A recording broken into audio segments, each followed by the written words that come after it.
ஆஃப்ரிக்காவில் இருக்க தண்ணியே இல்லாத இடத்துக்குலாம் ஒர்க் பண்ணுவோம் அப்படின்ட்டு க்ரீன் ஆஃப்ரிக்கா ஃபவுண்டேஷன் அவங்களோட அம்பாசிடராக என்ன போட்டிருக்காங்க. அங்கே ஒர்க் பண்ணிகிட்ருக்கோம். ஃபஸ்ட்டு கென்யாவில் கித்துயின்னு ஒரு இடம்.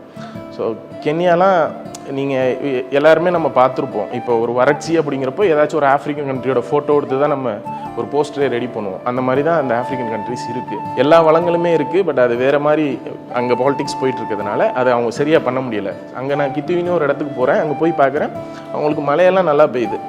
அதே மாதிரி ஆறு இருக்குது, ஏரி குளங்களும் இருக்குது. ஆனால் தண்ணி அவங்க சேமிக்கிறதே இல்லை. இந்த மாதிரி ஒரு இது இருக்குங்கிறதே அவங்க விட்டுட்டாங்க. மாறாக என்ன பண்ணுறாங்கன்னா போர் போடுறாங்க. அந்த போரில் தண்ணி வரல அப்படின்னா அடுத்த போர் போடுறாங்க. இப்படி பண்ணியே கிட்டத்தட்ட 65% போர் கண்ட்ரியில் இருக்க போர்வெல் ஃபெயிலியர். இப்போ நான் போனேன், அங்கே லேக் ஒல்போலாசாட்னு 12,700 ஏக்கர் அது. ஸோ அந்த லேக்கு ஒர்க் பண்ணலாம். அதுக்கு முன்னாடியே நான் எனக்கு ஒரு சின்ன இடம் கொடுங்க, ஒரு பைலட் ப்ராஜெக்ட் மாதிரி நான் பண்ணி காட்டுறேன். ஸோ இங்கே இருக்க நீங்கள் என்னென்ன இம்பேக்ட்ஸ் நடக்குதோ அதை நீங்கள் பார்த்தீங்கன்னா உங்களுக்கு புரியும் அப்படின்ட்டு கித்துயின்னு ஒரு லேக் கொடுத்தாங்க எனக்கு, ஒரு 18 ஏக்கர்ஸ் லேக்கு. அங்கே வந்து ரொம்ப ஹார்ட் ராக் சர்ஃபேஸு. அங்கே ஒர்க் பண்ணிவிட்டு ஊருக்கு வந்துட்டேன். அது என்ன அது நான் இயற்கையோட இதுவாக என்னன்னு தெரில. 18 வருஷம் கழித்து அங்கே மழை பெஞ்சு 3 நாளில் அந்த லேக் ஃபில் ஆகிடுச்சு. ஸோ அங்கே இருக்கிறவங்க வந்து அப்படியே 30 வயசு 40 வயசு ஆட்கள்லாம் என் லைஃப்பில் நான் தண்ணியை இப்படி தொட்டதே இல்லை அப்படின்னா அந்த தண்ணியில் அப்படியே தொட்டு கும்பிட்டு ஏதோ பண்ணிகிட்டு இருந்தாங்க. ரொம்ப ஒரு மாதிரி டச்சிங்காக இருந்துச்சு.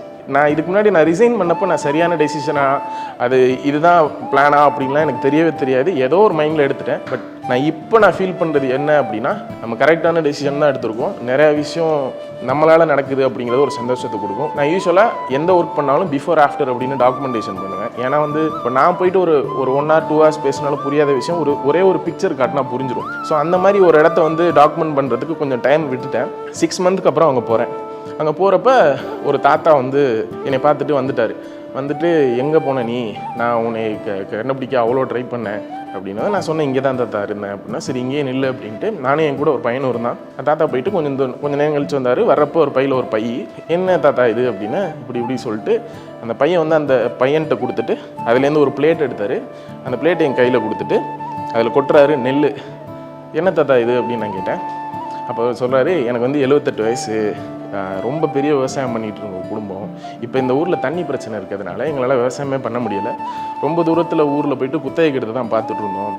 இந்த வருஷம் இந்த ஏதோ சின்ன பசங்களாம் சேர்ந்து தண்ணி கொண்டு வர போகிறாங்கன்னு கேள்விப்பட்டு இங்கே வந்து பார்த்தோம். இங்கே வந்து பார்த்து ஏதோ பண்ணிகிட்டு இருந்தீங்க, என்னடா ஏதோ பயலுக்கு பண்ணிகிட்டு இருக்காங்க, இல்லைன்னா ஆர்வக்குள்ளாரில் பண்ணிகிட்டு இருக்காங்க அப்படிங்கிற மாதிரி தான் நானே நினச்சிட்டு இருந்தேன். ஆனால் நீங்கள் பண்ணதுக்கப்புறம் காவிரி தண்ணியும் வந்துருச்சு, மழை பெஞ்சும் தண்ணி ரொம்பிடுச்சு. இந்த ஊரில் என் நிலத்தில் வந்து விவசாயம் பண்ணேன். வருஷம் நான் விவசாயம் பண்ணுறப்ப அதுலேருந்து வர இதை எடுத்து சாமிக்கு கொடுப்பேன். இது நான் உனத்தாங்க கொடுக்கணும் அப்படின்னு கொடுத்தாரு. எனக்கு வந்து அப்படியே அடைச்ச மாதிரி இருக்குது காது. என்ன ரியாக்ட் பண்ணுறதுனே தெரில. அன்னைக்கு ஃபுல்லாக அப்படியே ஒரு மாதிரி நம்ம தான் இருந்தேன். ஸோ அதுதான் லைஃப்லேயே எனக்கு ஒரு பூஸ்டர் மாதிரி. எனக்கு இப்போ ஜம்முவில் ஆரம்பித்து புதுக்கோட்டையில் வரைக்கும் ப்ராஜெக்ட் போயிட்டுருக்கு. ஒரு 7 ஸ்டேட்டில் போயிட்டுருக்கு. இதெல்லாமே கென்யாவில் போயிட்டுருக்கு.